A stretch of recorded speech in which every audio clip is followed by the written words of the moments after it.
Quero envelhecer de mansinho, aos poucos, devagarzinho, sabendo que estou a envelhecer, sentindo o gosto da velhice em cada parte do ser. No instante em que se nasce, já se começa a morrer. Morri ontem e hoje também.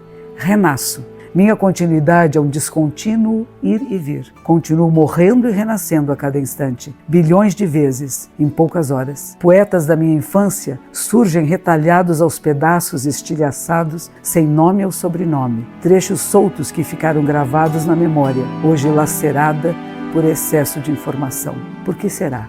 Será que é assim? Essa é a introdução ao livro. Eu gosto dele. Porque é engraçado, né? Eu dificilmente releio os meus trechos. E aí eu falo, nossa, eu escrevi isso mesmo, que legal, foi bom, né? Então, a maioria dos livros que eu tenho são budistas. Tem em inglês, em japonês e em português.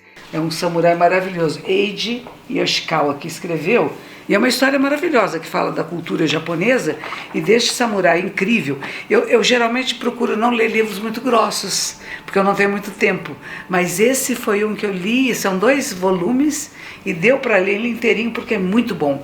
É aquele que deixa um parágrafo com vontade de se ler o seguinte. A história do Musashi é muito linda, né? Ele era um jovem muito briguento, samurai, né? Ele queria sempre mostrar, ele provocava todo mundo para ver, porque ele ganhava. E ele foi preso, porque ele matou pessoas e tudo. E na hora que ele estava sendo preso e ia levar para uma outra cidade, passaram em frente de um templo de onde um monge conhecia ele desde pequenininho, um templo zen. Que esse monge chamava-se Takuan.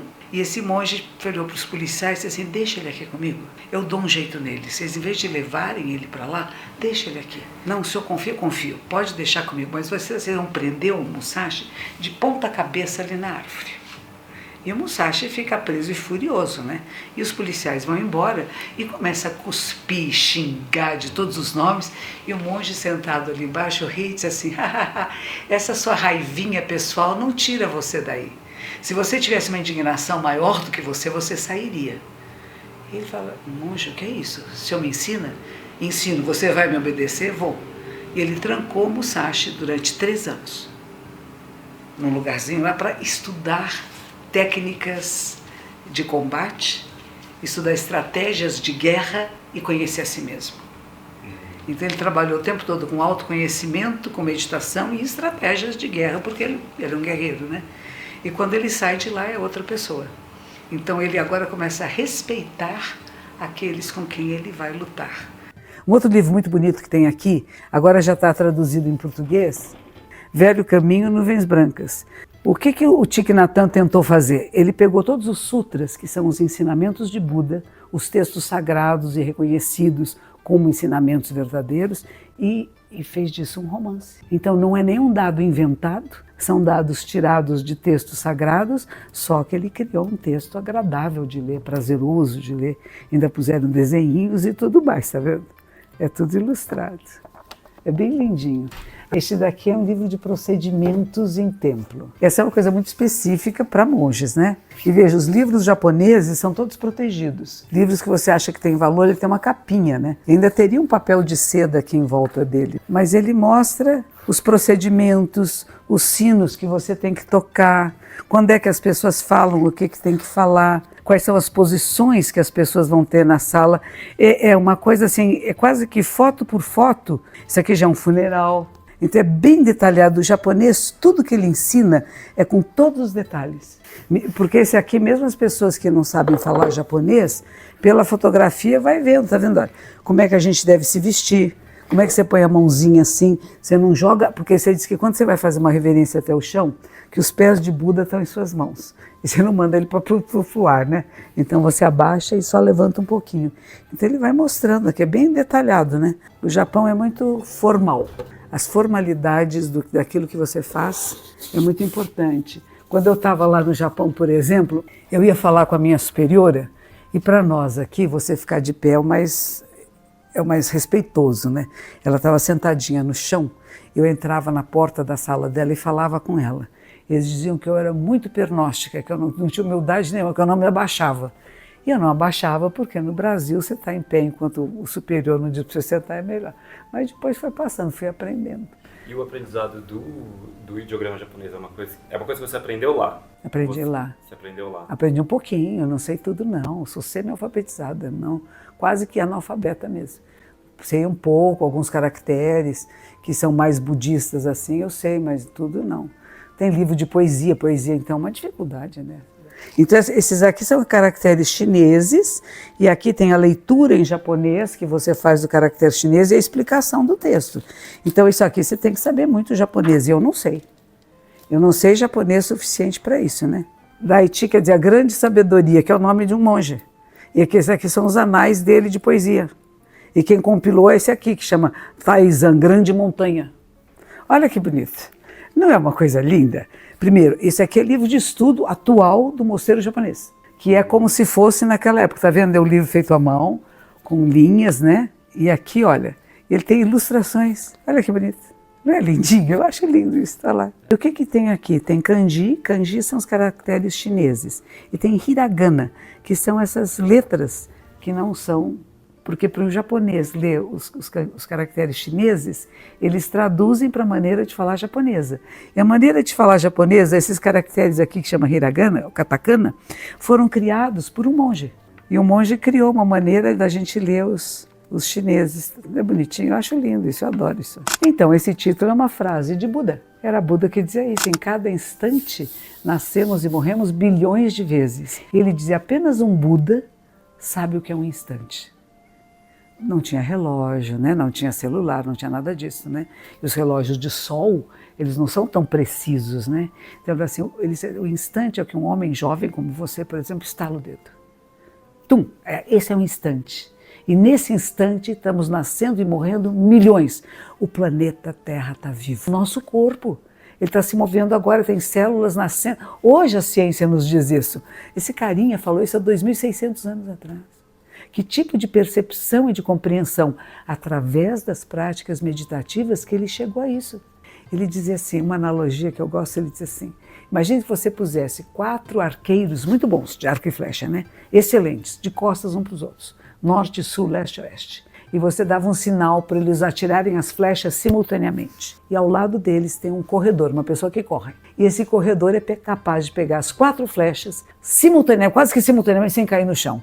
Ele diz assim, isso é o instante. Se as pessoas não percebem que tudo está acontecendo em cada instante. Tem células nascendo e morrendo. A nossa capacidade de percepção da realidade está mudando a cada instante. Dizer eu sou sempre assim é falso, porque nós não somos sempre os mesmos.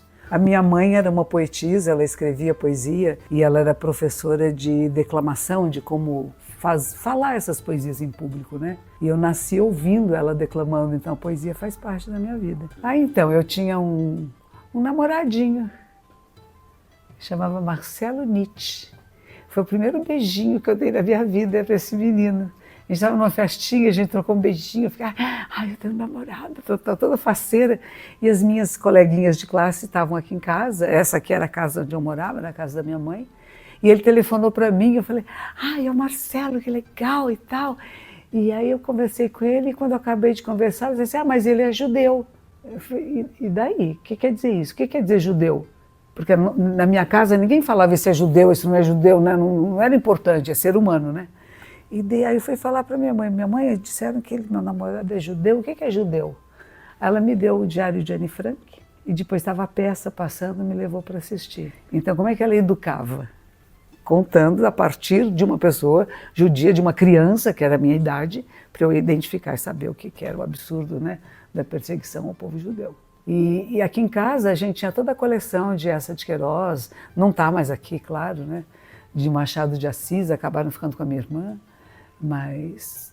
E aí eu comecei a ler tudo, com 9 anos de idade eu comecei a ler tudo que tinha na casa. E meu pai dizia, esses livros não são para você, para que dizer que não era, né? Eram os mais deliciosos, né? Eu acho que o único livro que ficou do meu pai é este, ó. Os livros dele, ele foi bibliotecário. Ele amava livros. Então ele cheirava os livros, ele abriu o livro, o cheiro do papel, né? E ele tinha um ex-libris, está vendo que é esse aqui? Una regia in naturam versus. Só uma direção a seguir, a natureza. É um livro de história da Inglaterra. A Inglaterra no tempo de Isabel, então... Esse foi o único que eu fiquei, de todas as coleções que ele tinha, Esse aqui eu guardei como lembrança dele, né? É interessante que quando ele morreu, ele pediu para ser cremado, né? E sendo cremado, você tem que escolher a urna. E tinha uma urna que era um livro. É um livro de cobre, de capa verde, com douradinho assim. Eu falei, esse ele vai ficar feliz lá, dentro de um livro. Há cavalos que fogem ao ver a sombra do chicote. Há cavalos que fogem ao receber uma chicotada no lombo. Há cavalos que só fogem ao receber uma chicotada que lhes corte a carne. Há cavalos que só fogem quando a chicotada lhes chega até aos ossos. Essa analogia é feita por Buda, que nós, seres humanos, podemos ser qualificados como 4 tipos de cavalos. Tem um que só vê a sombra do chicote e começa a galopar. Você percebe a transitoriedade, que a vida é passageira. Morreu uma pessoa longe, em outro país distante, você não conhecia, não era famoso, mas alguém te conta a história. Você sabe que morreu uma pessoa num vilarejo, então você fala, nossa, eu também vou morrer. Como é que eu estou vivendo a minha vida? Aí você começa a dar valor a cada instante. O segundo cavalo tem que levar uma chicotada no lombo. Alguém conhecido. Silvio Santos, nunca encontrei com ele. Então morre uma pessoa famosa, conhecida, e você fala, nossa, se essa pessoa morreu, quer dizer, eu também vou morrer, né? Como é que eu estou vivendo a minha vida? E você passa a viver com mais respeito, dignidade, com urgência. Não é pressa, mas é urgência. O que é importante? O que eu preciso fazer, né? Então é o segundo cavalo que levou no lombo. O terceiro cortou a carne. É uma pessoa que você gosta. Um parente seu, um filho, mãe, pai, primo, tio, namorado, amante. Alguém que você tem uma relação íntima e que mostra, nossa, eu também vou morrer. Então o que eu faço quando tenho vida em mim? Como é que eu vivo a minha vida com intensidade? E o último é quando você tem um diagnóstico. Yes! Aí é com você, você está para morrer. E aí você fala, nossa, cada instante é precioso. É o cavalo que só corre quando a coisa chega em você. Você vai ao médico e diz, você tem 10 dias de vida. Nossa, o que eu vou fazer nesses 10 dias? Ainda tenho condições de fazer coisas, né? Então ele disse assim, mas nós temos que ser como o primeiro cavalo, que a sombra do chicote faz com que você aprecie sua vida e viva com intensidade. É muito lindo. Não, os ensinamentos de Buda são uma maravilha. Louvado seja Alá. O Alcorão é a palavra de Alá, revelada a Muhammad, desde o surata da abertura até o surata dos humanos, constituindo o derradeiro dos livros revelados à humanidade. É uma joia. E o Alcorão ensina as pessoas a como viver. Eu gosto muito, em nome de Alá, o clemente, o misericordioso.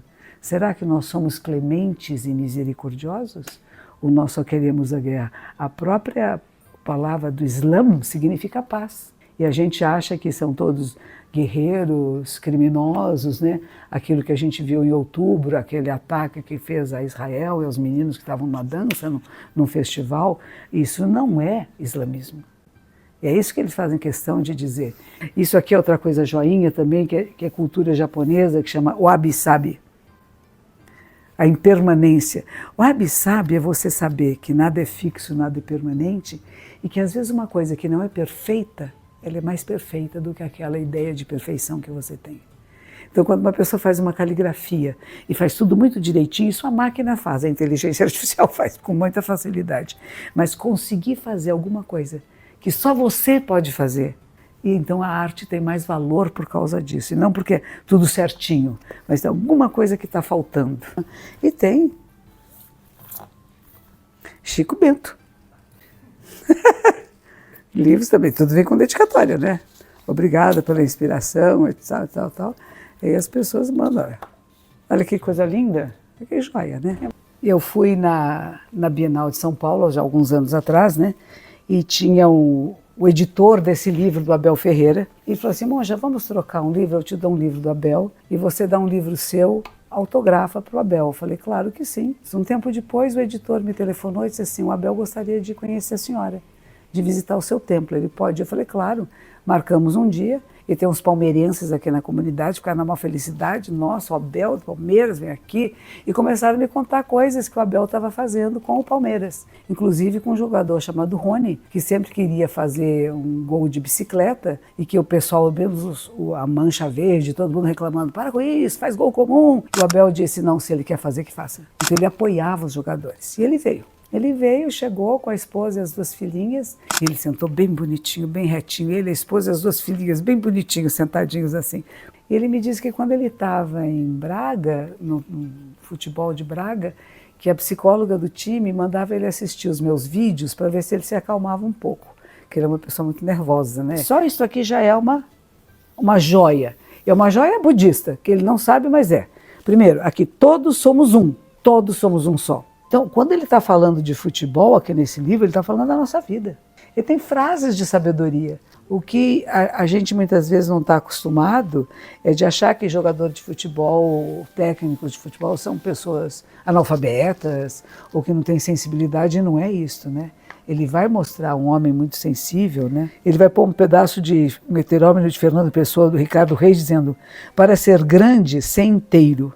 Nada teu exagera ou exclui. Ser todo em cada coisa, pois quanto és, no mínimo que fazes, assim em cada lago a lua toda brilha, porque alta vive. Isso aqui parece um poema zen, que é muito isso, você é o todo manifesto e o todo se manifesta em você. Até o autógrafo dele, para Monja Coen.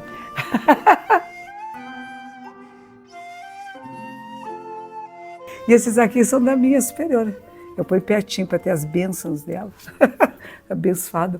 Eu fui ao Japão o ano passado, ela está com 96 anos, 93. E ela disse: eu não vou me aposentar nunca. Eu falei: nem eu. A Montenegro também disse, né, Fernanda? Né? Não tem aposentadoria. Se a mente está funcionando, se você pode falar e agir no mundo, está bem. Claro, não corre como corria antes, não escuta tão bem, não enxerga tão bem. Mas a mente está lúcida, está bom, vamos lá. Eu gosto de escrever para mim é muito divertido, porque primeiro eu não sei o que eu vou escrever. As editoras me dão uma sugestão de título, fale sobre isto. Aí eu fico um tempo pensando neste assunto que foi sugerido. Então ele está trabalhando internamente. Aí pego livros, vou falar com pessoas, vejo programas de televisão e essa ideia desse livro vai começando a crescer em mim, até a hora que eu sento para escrever. E aí sai o que sai.